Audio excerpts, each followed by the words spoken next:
নমস্কার, পুরাণ অডিও বাংলা চ্যানেলে আপনাকে স্বাগতম। ভালো খারাপ এই দুই নিয়েই মানুষের জীবন। তবে কখনো কখনো দেখা যায় যে ভালোর চেয়ে মানুষের জীবনে খারাপের মাত্রা খুবই বেশি হয়ে দাঁড়ায়।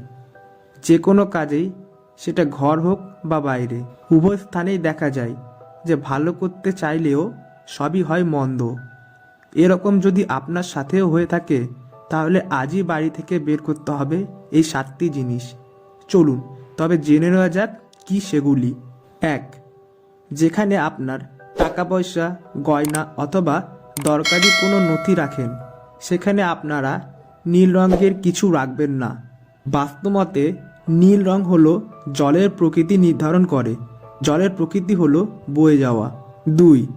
যে হাঁড়িতে রান্না করেন সেই হাঁড়ি কখনো শুকনো অবস্থায় রাখবেন না, জল দিয়ে রাখবেন, না হলে চরম বাস্তুদোষ দেখা দেবে। 3. অনেক সময় দেখা যায় যে হাঁড়িতে 2-4টে ভাত রয়ে গেছে, সেগুলো নোংরা জায়গায় না ফেলে পরিষ্কার জায়গায় ফেলুন, অথবা কুকুর এসে খেতে পারে তেমন জায়গায় ফেলুন। এতে আপনার বাস্তুদোষ কেটে যাবে। 4. বাস্তুমতে বহুমূল্য জিনিসকে কখনো উত্তর পশ্চিম দিকে রাখা একেবারেই উচিত নয়। 5.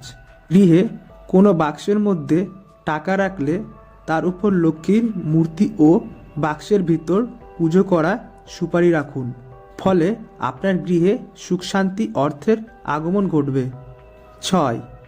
বাস্তুমতে কারোর বাড়িতে যদি প্রায়শই বিড়ালের ঝগড়া হয়, সেক্ষেত্রে বাস্তুদোষ সৃষ্টি হয়, আর তাই বিড়ালকে আপনার বাড়ির বাইরে রাখুন। 7. ভাঙ্গা কোনো ফার্নিচার বাড়িতে রাখবেন না, রিপেয়ার করে তবে রাখুন। রমন-কি ডাইনিংয়ে কোনো নোংরা চাদর রাখবেন না। গৃহের ছাদে কোনো অপ্রয়োজনীয় জিনিস রাখবেন না।